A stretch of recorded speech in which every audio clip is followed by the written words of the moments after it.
views expressed on this program are those of the hosts, guests, and callers, and are not necessarily those of this station, its management, or other advertisers. You're listening to Transformation Talk Radio.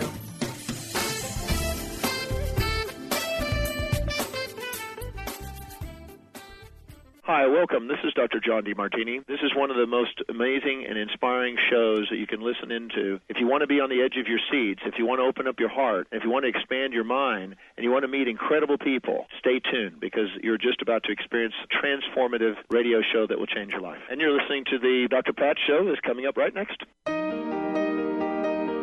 Welcome to the Dr. Pat Show. Talk radio to thrive by. Powerful, inspiring, and coming to you live, bringing you stories of people like you and me, busting through and living life full out. Get ready to dare to wonder what your life would be like if you knew you could not fail. Wow, everyone. Welcome. I want to welcome you. It's so great to have all of you tuning us in, turning us on. And for those of you out there, happy summer. It is like the time now where the little kiddies apparently are off from school, and in some places at least.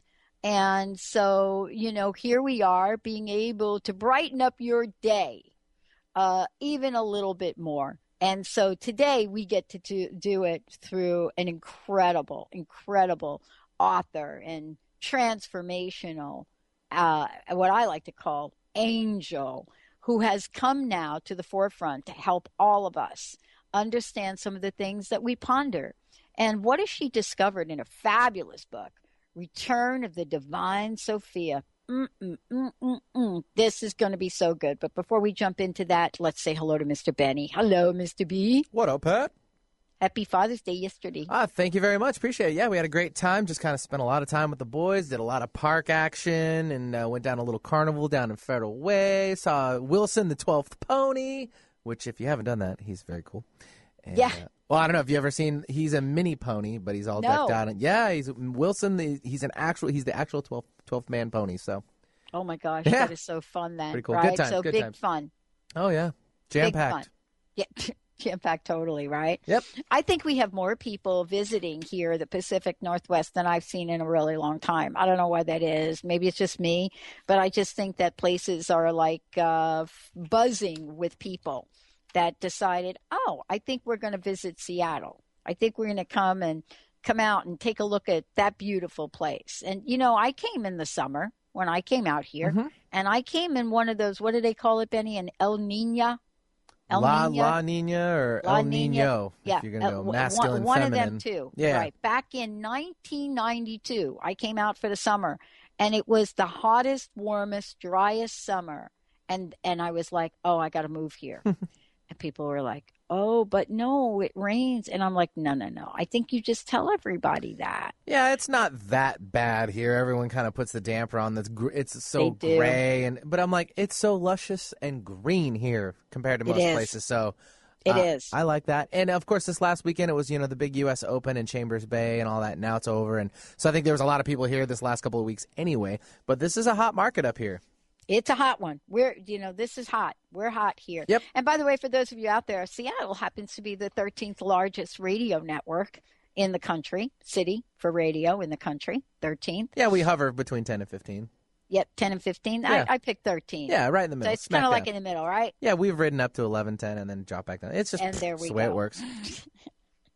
Well, we got a great show, everybody. As I said before, Return of the Divine Sophia, Healing the Earth Through Lost Wisdom Teachings of Jesus, Isis, and Mary Magdalene. And you know what? Three of my faves. How does that even happen? Three of my faves and the Divine Sophia.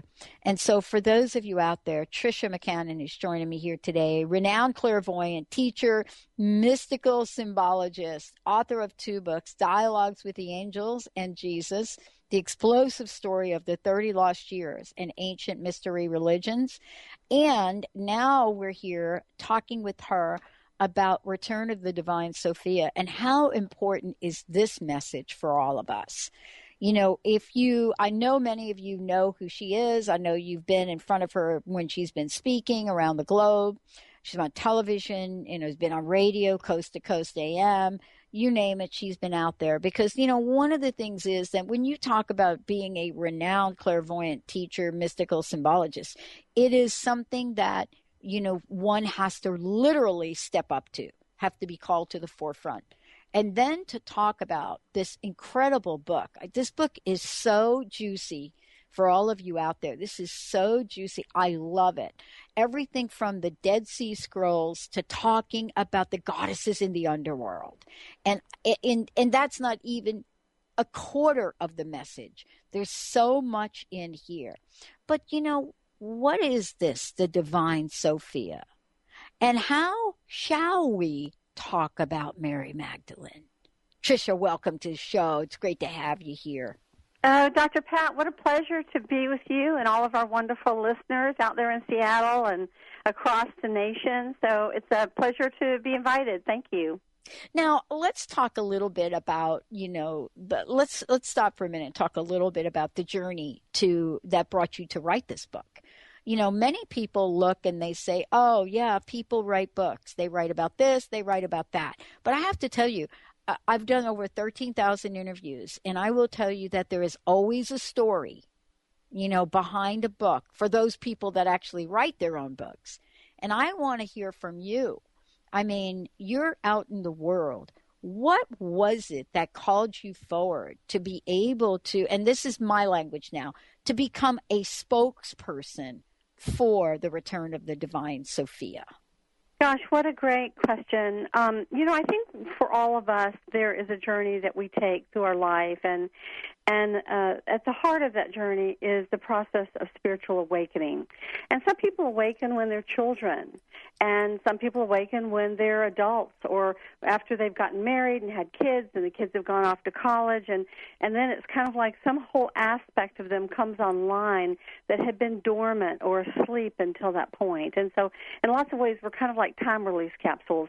For me, I have had the gift of sight since I was a little girl. I grew up here in Atlanta, and I grew up across from a great forest. And so as a child, I spent a lot of time in the forest by myself, and there was a wonderful bubbling spring there and some small standing stones. And I wound up actually being able to see the elementals in the forest, and these are the guardian angels, if you will, of the plant kingdom, of the tree kingdom. And I think they were very surprised because most human beings can't see them. So they went and told the overlighting angelic energy, the angel that oversaw that forest. And when I was 8 years old, he came and began to teach me about the vast hierarchy of worlds and how the light and the sound of the divine are stepped down through the dimensions to eventually come to the third dimension or the physical world. And so, from the very beginning, for me, I was kind of tuned in to these other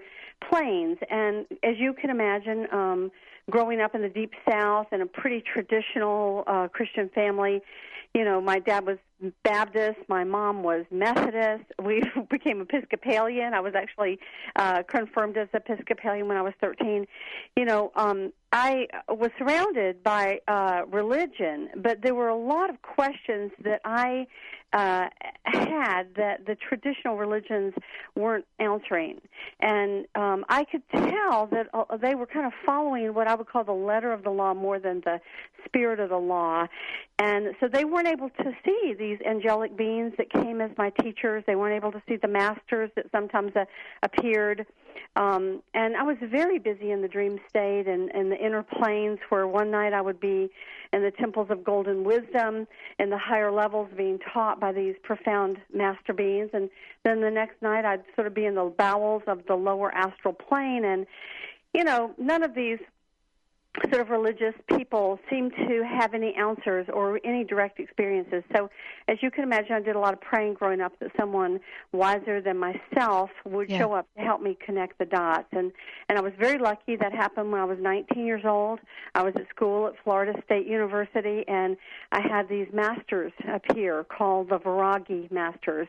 And the Viragi is a Sanskrit word that comes from the Sanskrit word virag, which means detachment. And these are beings who are detached from a lot of the affairs of the world. They're not going after, fame or fortune or career or sex or, family. They are very focused on traveling through these inner planes. And so they had a map of the various dimensional levels of realities, and they also had specific techniques to teach you to do something called soul travel, which is the ability all of us have to shift our consciousness or our attention while we're still living in the physical body and to have these direct experiences at these higher celestial levels ourselves. And that was absolutely like a path for me. I didn't have to take someone's word for it. I could actually experience it for myself. So that's sort of the beginning of how this began. And I became an initiate at the age of 19 with these masters and was very busy on the inner planes at night in the dream state and meditation, learning how to slowly gain some control of my clairvoyant and clairaudient gifts and to travel in these other realms. And, of course, on the outside level, my straight Clark Kent life, as I often call it, I came back from Florida to Atlanta. I became a commercial photographer and was very busy with that whole career. And I never intended to be on television or radio or be a speaker or even to do clairvoyant readings for people. I was really just pursuing my own spiritual growth. And then when I was about 27, as I chronicle in the Sophia book, I had a very powerful lucid dream, and I was used to working on the inner planes. Of course, I had normal straight dreams sometimes, like everybody, but these lucid dreams you knew were teaching dreams. And in this dream, I had gone back to school for my master's degree in college, and I woke up, and there was this amazing extraterrestrial symbol language on the walls. And I tried my best to remember it, but I fell back asleep. And when I woke up, the writing was gone, and I could only remember one symbol, and it was a circle with a dot at the center, which is the ancient symbol for the sun, for the ancient symbol for the Creator itself, for the Alpha and the Omega. And now, of course, in physics, it's the symbol that physicists use for the singularity, which is the dot at the center, or we could say God. Scientists don't like to say God, but the singularity. And then the circle is what they call the event horizon, or which is basically everything that the divine creates, everything else. And so I wound up going to this library to try to see if I could find references, historical references to this symbol. And while I was there, the student assistant behind the desk came and got me and said, "There's a phone call for you at the front desk." And I was like, "What? A phone call for me? Nobody even knows I'm here." So I went to the front desk and picked up the phone, and this woman said, "Is this Tricia McCannon?" And I said, "Yes. Who is this?" And she said, "We've called to tell you that your dreams are real." And I was like, "What?" And I said, "Who is this?" And she said, "We're from the priestesses of Isis, and that's all we're permitted to tell you at this time." And then she hung up. And then I woke up, and I realized it was a dream within a dream, and there were two coded messages, the symbol, and, of course, the symbol language, and the priestesses of Isis. And, of course, at that time, 27 years old, this is 30 years ago, I had no idea, what is this, some strange cult from Egypt or something. And of course, like many people, I've been attracted to Egypt from the time I was a child, but I really had no idea how to even begin to decode this. And about 2 months later, in the physical realm, not the inner realms, I was actually going to lunch by myself, and I had a long wait, so I wound up going down and hanging out at this beautiful gift store called Illumina. And I was looking at this Egyptian statue, and the woman behind the counter said, "Oh, are you interested in Egyptian things?" And I said, "Yeah, I've, been dreaming of the priestesses of Isis." And she said, "Oh, tell me your dreams." And I, realized I'd kind of spoken out loud. And I said, "Well, you're probably not going to understand my dreams. I'm not even sure I do." And she said, "Try me. I'm a hierophant or a high initiate in the priestesses of Isis." And this was to become my shaman teacher. And I relate that story in the first 5 pages, of course, of the Sophia book. And as you know, having read the book takes you through a story, a shamanic story, which is a very true story of how I came to learn both shamanically and in spiritual circles, and then historically through my own research, that basically for the first 200,000 years that Homo sapiens have been down here, and that's about how long anthropologists tell us Homo sapiens have been on the planet, that who we worshipped as the creator of the universe was the divine female, the divine mother. And that's because everybody could observe in nature that who gave birth was the female. So, of course, who would have birthed the universe would have been the divine mother. And about maybe 4,000, 5,000 BC, it began to change to where it was the divine mother and the divine father, which is great because both of those aspects are very beautiful. And then it became the divine son and the divine daughter as well. And, of course, in Christianity, we've kept the divine father and son, but we've lost the divine mother and we've lost the divine daughter. And so this was part of the journey that I took in beginning to discover that at one time we lived in far more balanced societies where there wasn't war, there wasn't strife, where the rulership passed through the lineage of the queen, who was a high priestess. Her brother or her husband ruled beside her. Men had their power, women had their power. But there wasn't war. There was harmony, there was peace. People lived in agricultural and hunting villages, and without the kind of strife and violence that we've been conditioned to believe is part of the inevitable human condition today. Well, this is really part of a journey of awareness and awakening and so forth for people that is hardly understood but mostly curious about these days. And so one of the things I want to talk with you about is the rediscovery and, where we are in the rewriting of things. The Dead Sea Scrolls and the discovery of them and many other things are really calling for a new investigation. I heard someone say that, a new investigation. I'm not sure how new it is. But what I think people are saying is, there are some things we intuitively know to revisit. In what you have researched, discovered, visioned about, dreamt about, what do you believe are the three most important things that we are meant to revisit in this day and age?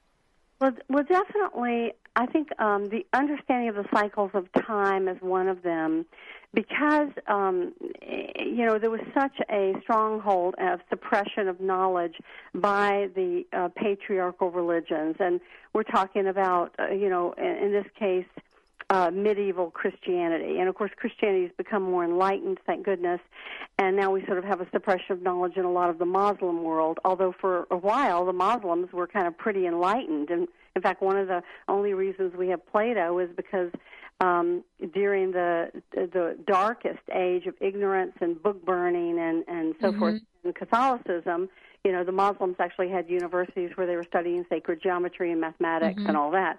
However, it seems like every religion goes through its cycle where it initially has this beautiful, inspiring prophet or avatar or master, and then, of course, the people who are the disciples do the very best they can to understand the message, and then if it doesn't get completely squashed, the secular powers then decide to make it a religion, and in order to propagate the religion and have the money to have an institution, they wind up, systemizing and dogmatizing the information in such a way that anyone who doesn't conform, they'll find reasons to go and murder and kill. And, this is part of the history that I've sort of tried to bring out in both the Jesus book that I wrote about his time among the mystery religions.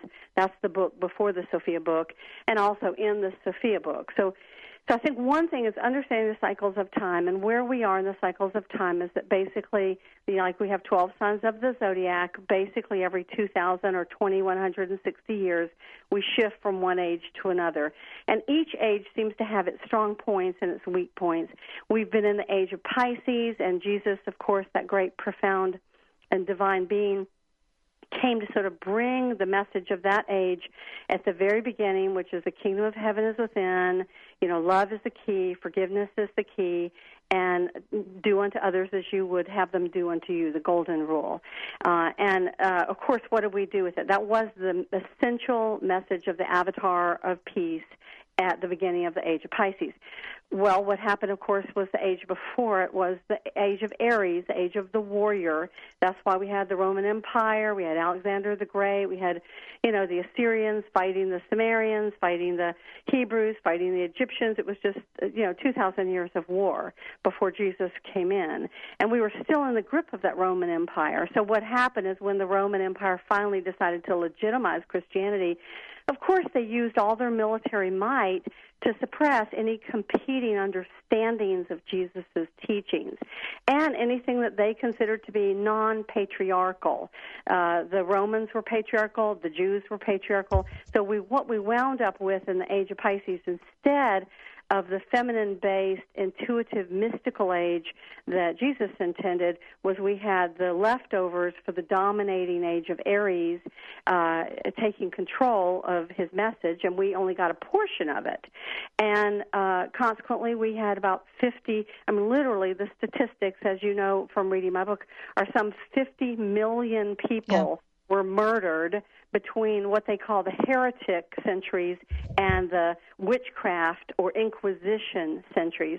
And so there were many, many very gifted, intuitive, wise, educated people that were basically taken out. And so in order to come out of that darkness, when the age of rationalism began and the scientific revolution and the Renaissance, science had to deliberately separate itself from anything sacred, anything that had to do with the world of spirit, or they would never have been allowed to have even existed. In fact, people like Giorgio Bruno, were burned at the stake for saying, and Galileo was in prison for saying that the earth went around the sun. So because of that, astronomy and astrology got separated, and astronomy is the hard physical science, and astrology is the study of the subtle energy currents. So when we talk about this new age that's coming in, the age of Aquarius, some believe it hasn't arrived. I would say that some of the great theosophists like Manly P. Hall and Alice Bailey and those guys who were coming up in the 1920s and 30s, they believed that we moved into the first degree of Aquarius in 1939. And since every degree, there's 30 degrees in each astrological sign, the movement of from one degree to the other takes about 72 calendar years. That means that 2012 would have, according to their reckoning, been the very first year of the 72-year cycle where we moved 1 degree into Aquarius. And, of course, Aquarius is an air age, so it's communication, it's UFOs, it's cell phones, it's computers, it's all this incredible shift in consciousness where it's far more balanced between the male and the female. And at the change of every age, there is an opportunity for us to rebalance the planet. And so that's kind of where we are now. We're in this incredible cusp period. So that would be the first thing that I would mention. And I have the other two, but I know we may have to take a break. So before I go on, I just want to check in to see how our time is. Well, we have a few more minutes. I'm probably going to skip the 2 corner breaks. But, the reason that this is important, and mentioning Manly P. Hall, not many people know of his work. And, I'm one of those few lucky people that got to, really explore and look at some of the things that he had to say early on. And there were many like that. Yes, John Blavatsky really in the late 1800s brought that incredible theosophical movement forward. And then there was a whole plethora of master souls that came in.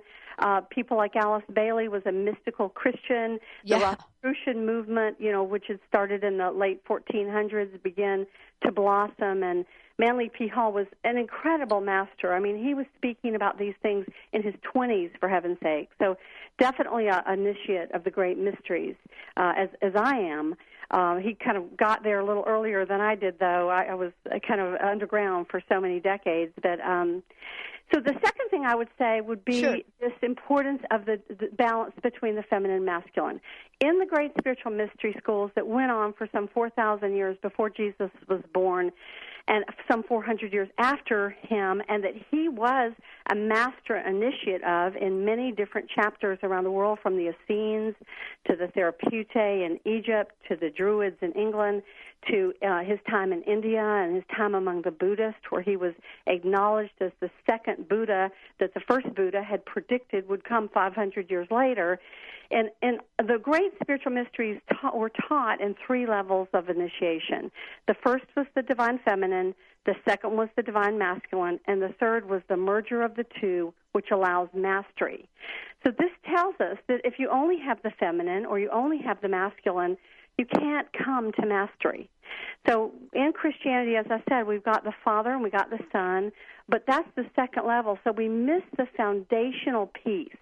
And the foundational piece of the mother and the daughter has so many levels of understanding behind it. But one is that everything is alive in the universe. Right. That there's consciousness to some degree, because there is life in everything, from a tree to a bush to a bunny rabbit to a human to a hawk, and that consciousness must be honored. Much like our Native American ancestors, when they killed to eat food, they thanked the spirit of the being that was sacrificing itself. Much as we do in Christianity, when we pray before a meal, we're thanking the energy of the food and those that have given their life force that we might continue to live. And so we lost a lot of the sense of the sacredness. And so consequently, that connection, which also teaches healing, it teaches the knowledge of plants and animals and the stars.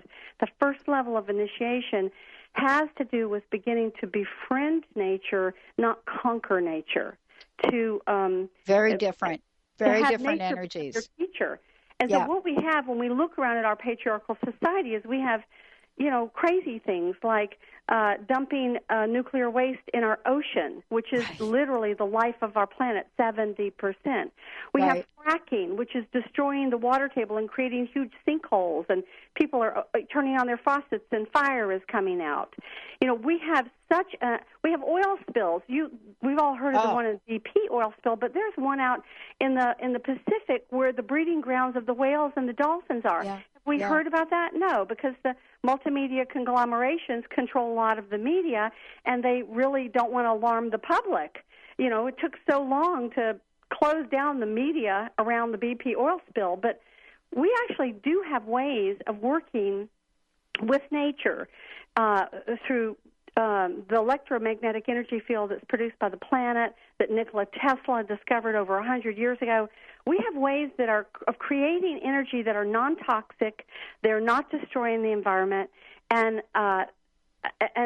basically what we're doing in this patriarchal approach to life is we're trying to conquer, use, and abuse everything for short-term profits, with totally losing sight of its impact on every other species, including humanity.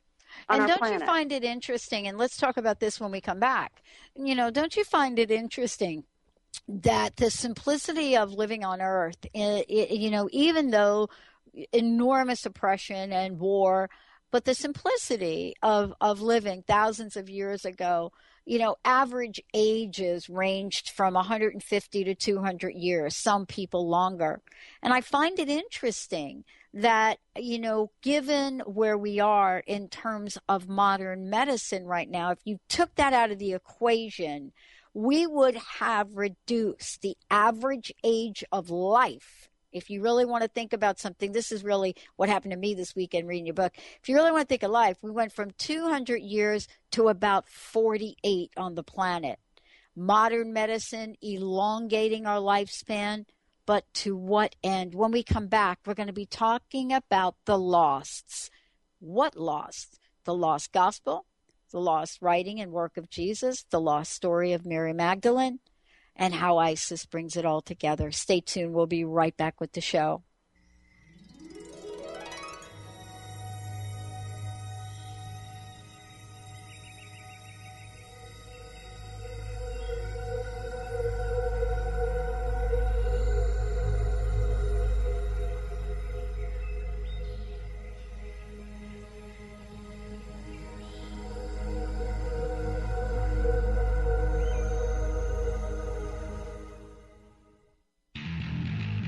Are you feeling stressed, in pain, disconnected, worried about aging? Corrective alignment and integration therapy restores health. Move your body, which frees your mind and elevates your spirit.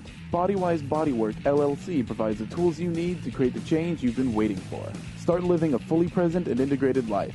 Book your 15-minute consultation online at www.bodywisebodywork.com. Bodywise Bodywork LLC, because it's the only body you've got.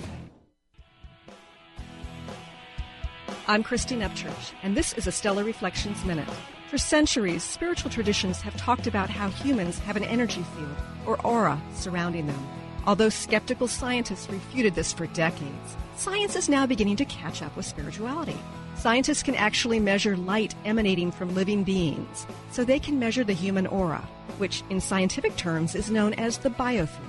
Many medical practitioners around the world use an instrument to evaluate a patient's biofield for the purpose of diagnosing illness. They understand that imbalanced or insufficient light in a person's energy field indicates a physical or emotional problem. The good news? There are ways to balance and increase your light, resulting in greater well-being. For more information, please check out stellarreflections.com or call 425-999-9836. That's 425-999-9836. Holistic Medical Center is where you find it all. A healthy space with doctors who care, see, and listen to the whole you. Hi, this is Dr. Darvish. If you have not found an answer to your chronic symptoms, you will find answers here at Holistic Medical Center. Our doctors find the root cause of your symptoms and guide your body towards healing naturally. We transform lives from within. Visit drdarvish.com or call 425-451-0404.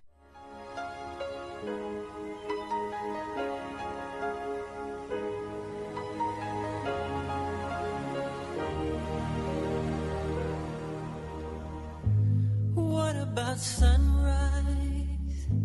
What about rain? What about all the things that you said? Wow, everybody, welcome back. Welcome back. Tricia, before we jump ahead, we've got a lot to talk about. Please let folks know how they can find out more about you, how they can get a copy of the book. Yeah, thanks for asking. It's very simple. I live in Atlanta, and I'm actually home this summer writing my next book. So you'll be able to get me pretty easily through my website, or you can even call. The website is my name, so it's www.triciamccannon.com or triciamccannonspeaks.com, and that's spelled Tricia. It's that spelling, McCannon, Mac and Cannon.com. And my phone number's on the website and so forth. And I have a client here probably until the end of the week, so I'd just say you can email me, but if I don't get back with you till the end of the week, that's why, because I'm pretty involved with an out-of-town guest. And the Sophia book, the Jesus book, on the explosive story of the 30 lost years and the ancient mystery religions, and the Dialogues with the Angels book, all three of those books are available. You can order them through my website or even through Amazon. And you can also have 13 online books for my mystery school that are between 100 and 180 pages each, with lots of incredible illustrations and processes and teachings. And, you know, if you go on the website, you'll see the mysteries. You can go down to online classes, and each one of those is broken out where you can see the table of contents and read an excerpt, and you're very welcome to do that. And there's even an introduction to the mysteries, a 65-page, PDF file that you can download for free if you want to check that out. But certainly I'm around this summer, so you'll be able to get me. Great. Well, thank you, Tricia. Thank you so much. Before the break, one of the things that I talked about was the lost Gospels, the lost stories about Mary Magdalene, lost history and Hebrew history, and there are many of them, right?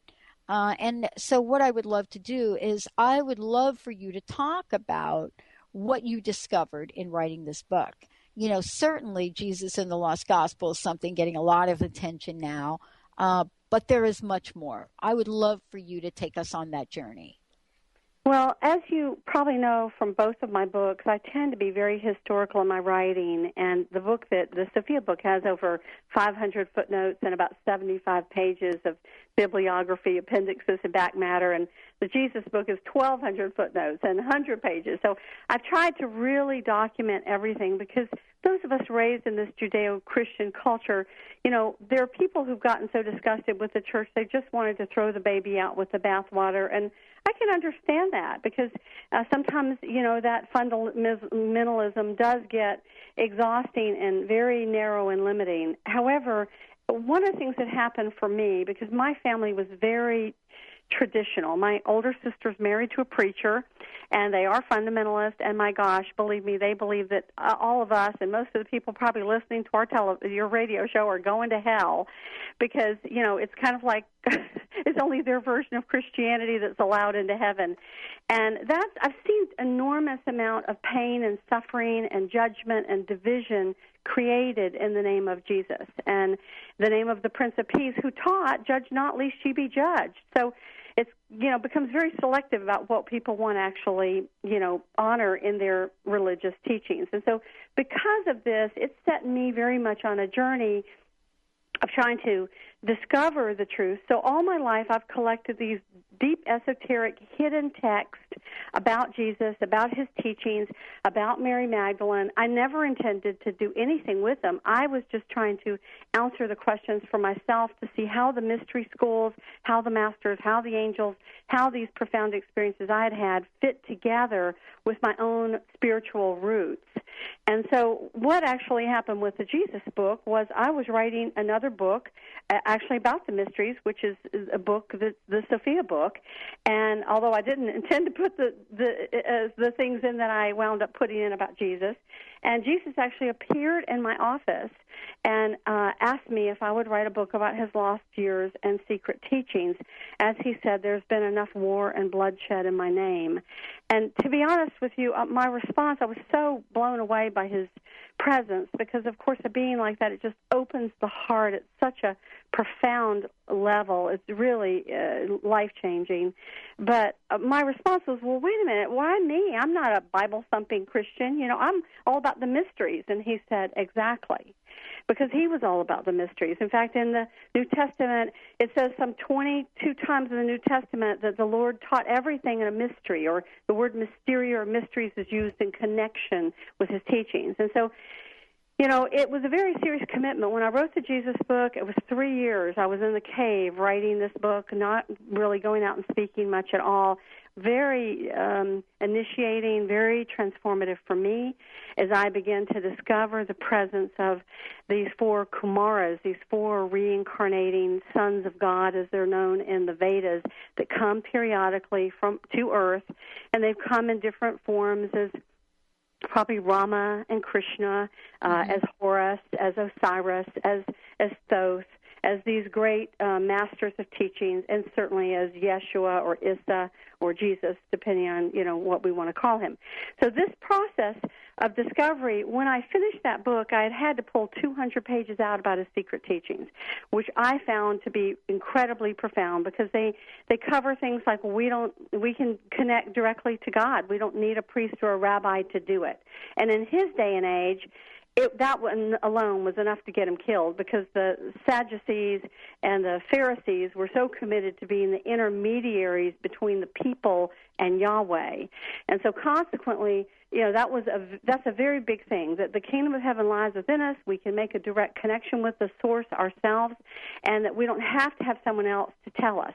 Certainly, there's nothing wrong with wonderful ministers or counselors or therapists or shamans or anyone who has learned to make that connection, supporting and helping us make it.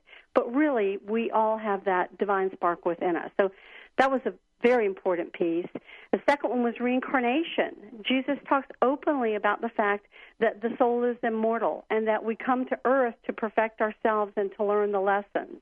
And of course, when that was part of the original Christian teachings and Jewish teachings. That's why in the Bible they say, was he Elijah come again? They're talking about, is he the reincarnation of the soul that was Elijah?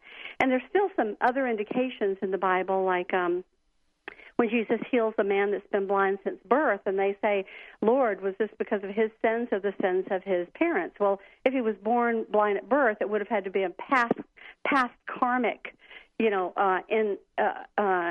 indiscretion that would have caused it. So, but what happened with the church was they wound up hiring correctorites to go through the Scripture and take out either line by line, word by word, paragraph by paragraph, or even entire chapters of the original Gospels. And I wound up getting some of the original Gospels before the correctorites had them.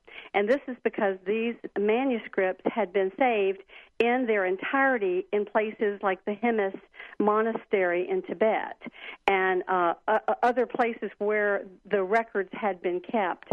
And so I think Jesus was very well aware that there could easily be corruption that would happen afterwards. And so consequently, this is one of the reasons he dispersed his disciples in so many directions.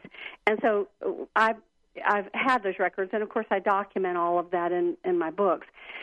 So the reincarnation piece is an important piece because if we realize that we're immortal souls and that each lifetime we're being given the opportunity to awaken at a deeper level and to be more compassionate and more kind and wiser, then we realize that it's not a get-rich-quick, grab what you can and screw everybody else over game. That's not the game that's being played here.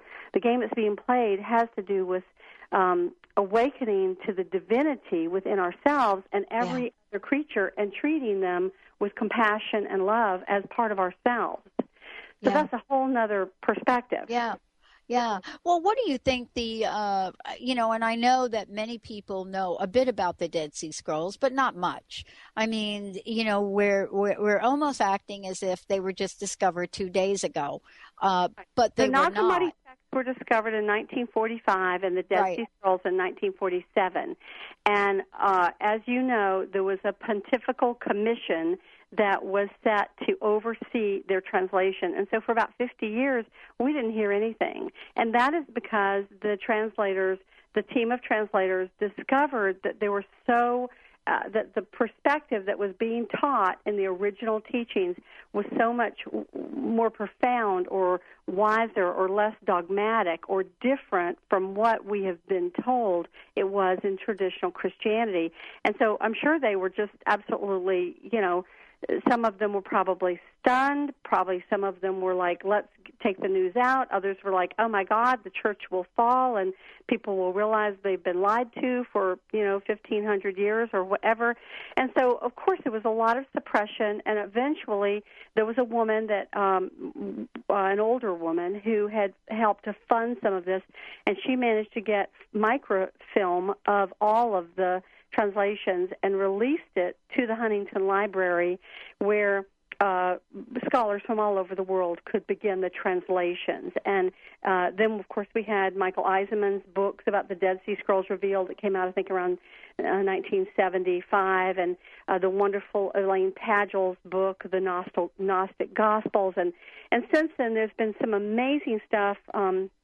Yves Saint-Levay, who actually is published by my publisher, has Jean-Yves Leloup, has translated the Gospel of Mary Magdalene and a number of others that have been, and he's a priest, but he is a really, truly a conscious being. And so they have slowly, the Gospel of Thomas has come out, which of course is so beautiful. The Gospel of Thomas has some of my most my most favorite writing, where Jesus says, he who drinks from my mouth will become as me, a living Christ. And in the book of Thomas, he gives us keys and spiritual technology that are so important. He says, when the two eyes become an eye, meaning the third eye, when the male becomes a female and the female becomes a male, when the inner becomes the outer and the outer becomes the inner, then you shall see the kingdom of heaven. Now, this is quite cryptic if you don't know what it means, but it's the spiritual technology of balancing the male and female left and right hemispheres of the brain. And when we do that, then we open our third eye, and then we have access in our clairvoyant sight to being able to see into the inner planes or the inner worlds.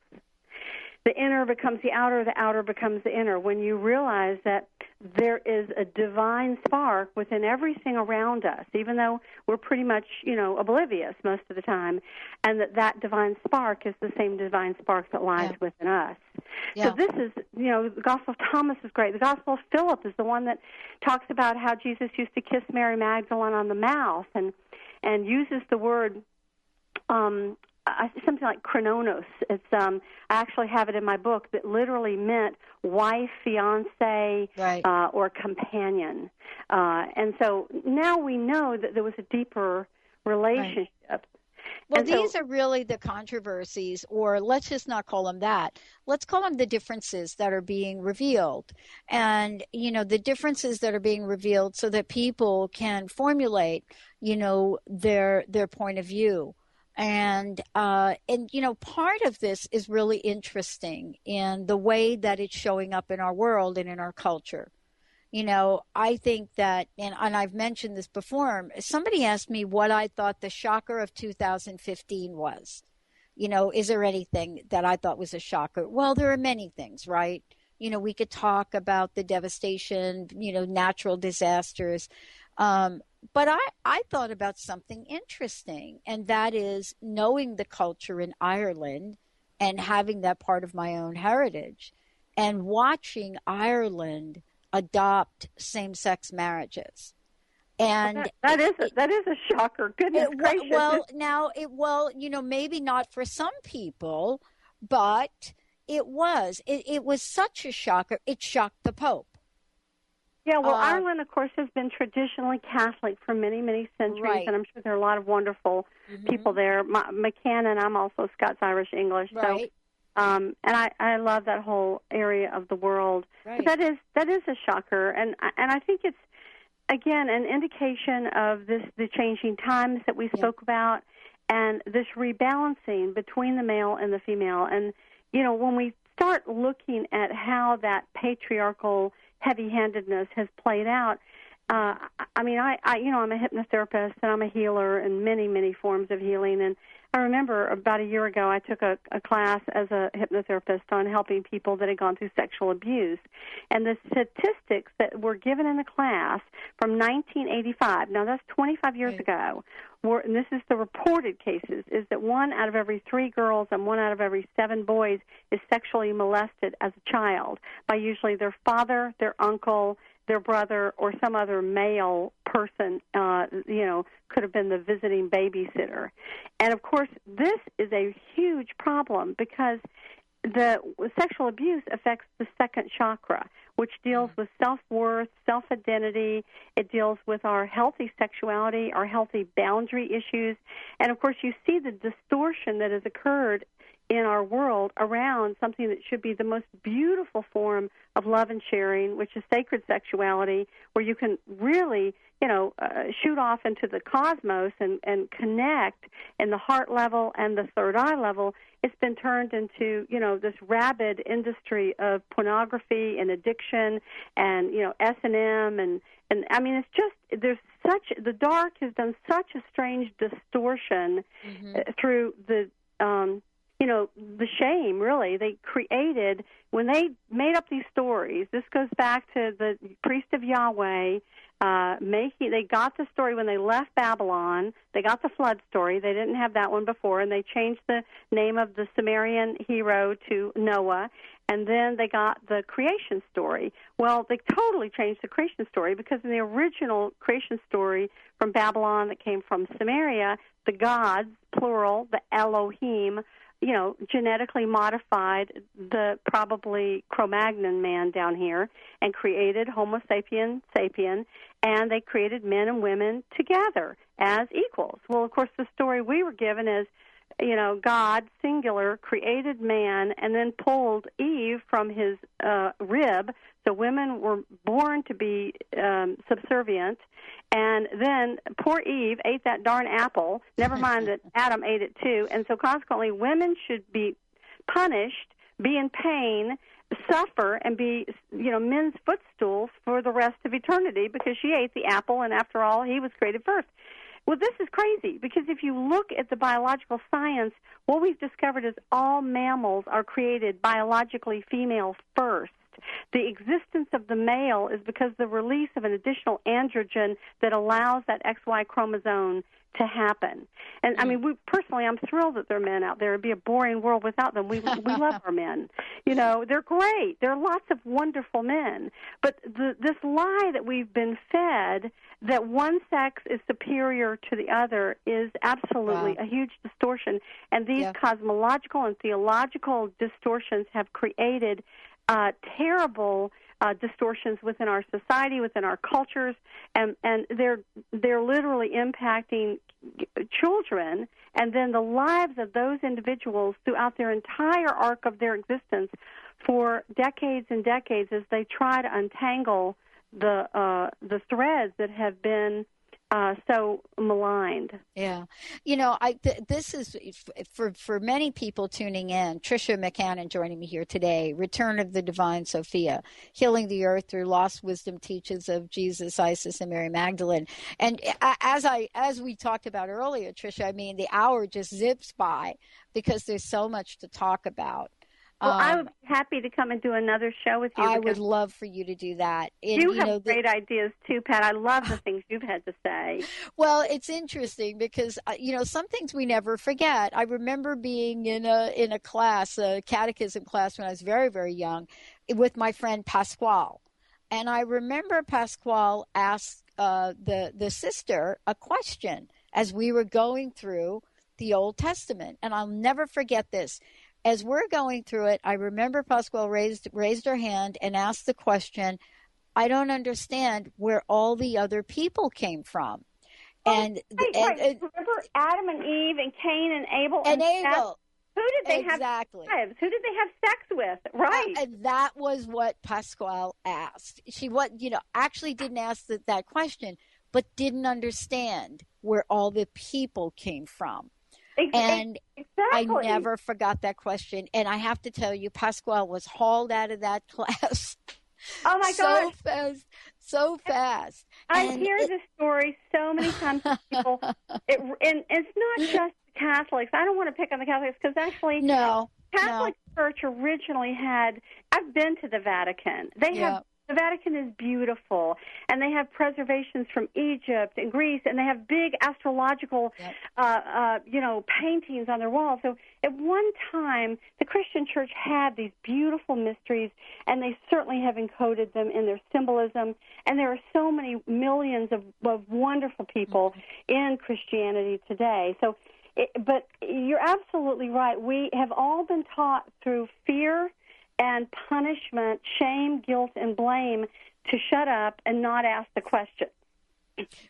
Well, I'll tell you, that was the question that got me to, explore spiritualism and God for myself, as many people are doing it. And, this is a place where when all is said and done, though, Tricia, at the end of the day, as in the end of this hour, there's one message I think that comes through, at least for me. And that's the message of love. And that's the thing that when I step back and I look at a new energy in contemporary times, and I look at these lost wisdom teachings of Jesus, of Isis and Mary Magdalene, what is really clear to me across the board, that the universal message is still alive and well. And I love that. I totally love that. And that is, in fact, what not only Jesus taught, but Mary Magdalene. Yeah. As you may know, maybe we'll get to do a show on this, Mary Magdalene taught a path called the Way of the Chalice, which, of course, is the union of the male and female, the cup of the female, the stem of the male, grounded in matter as a receptacle for the divine light of God. Mm-hmm. And that all of us are, in fact, that divine light if we can bring ourselves into union, inner union. And that's a really great place to end. Thank you so much for having me on your show. Thank you so much. Please give out your website again. It is www.triciamccannon.com or triciamccannonspeaks.com. Both addresses will take you to the same place. And as I said, I'm home this summer, so people can, email me at Tricia McCannon 1111 at yahoo.com, and the the email's on there, or they can call me probably starting next week when my client leaves. Happy to. Very good. Please do come back. Benny, thank you for pushing all the right buttons. All of you out there, thank you so much. When we come back with Tricia, we will make sure we bring her back. When we come back, we'll even be opening up those phone lines. Make yourselves a fabulous day. We'll see you next time.